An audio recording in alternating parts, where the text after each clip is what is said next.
Nessa aula, nós vamos falar sobre dois tipos de motivação existentes em qualquer ser humano.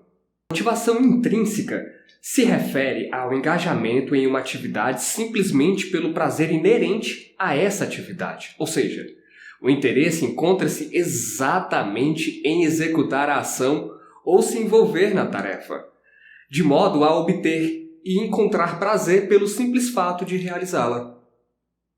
Já a motivação extrínseca, por outro lado, refere-se ao engajamento em uma atividade como meio e não como um fim, ou seja, não pela atividade em si, mas pelo que ela pode representar ou levar a conseguir fora dela.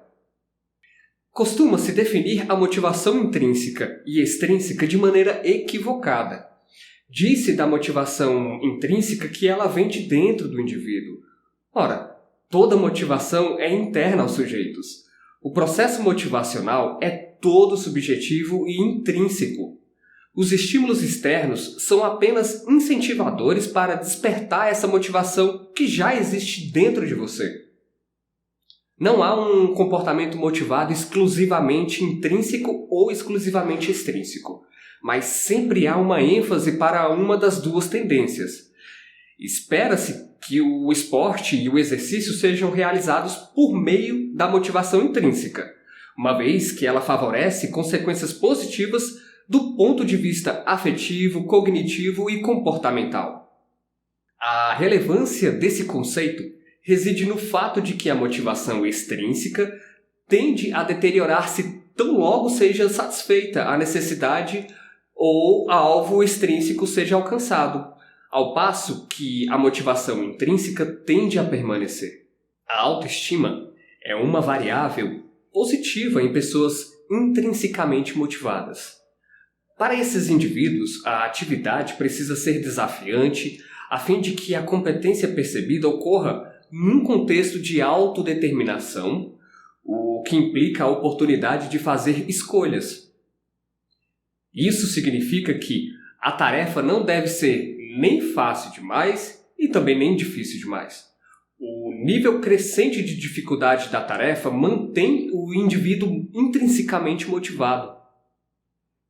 Já a relação da motivação com o aprendizado ocorre basicamente por duas razões: interesse ou repetição e treinamento.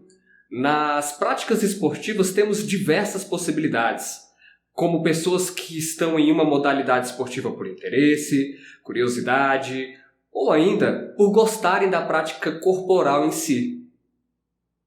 Treinando e repetindo ações e tarefas, acabam assimilando e aprendendo os conteúdos e habilidades. Nesse meio, podemos perceber que alguns são automotivados, já outros não são. É preciso trabalhar com a estimulação adequada e coerente, mas claro, todos nós temos motivos subjetivos, e só garantir um treino repleto de estímulos estratégicos não é garantia de total engajamento. A motivação é subjetiva. A sua definição se aproxima do senso comum que nos diz que são os motivos para se realizar uma determinada ação. Isso envolve a construção de uma expectativa. Resumindo, são construções hipotéticas que envolvem motivos ligados a fatores intrínsecos e extrínsecos e suprem uma necessidade de realização de uma pessoa. Para entender melhor esse processo de motivação e necessidades, vamos nos basear no modelo da pirâmide de Maslow. Confira na nossa próxima aula.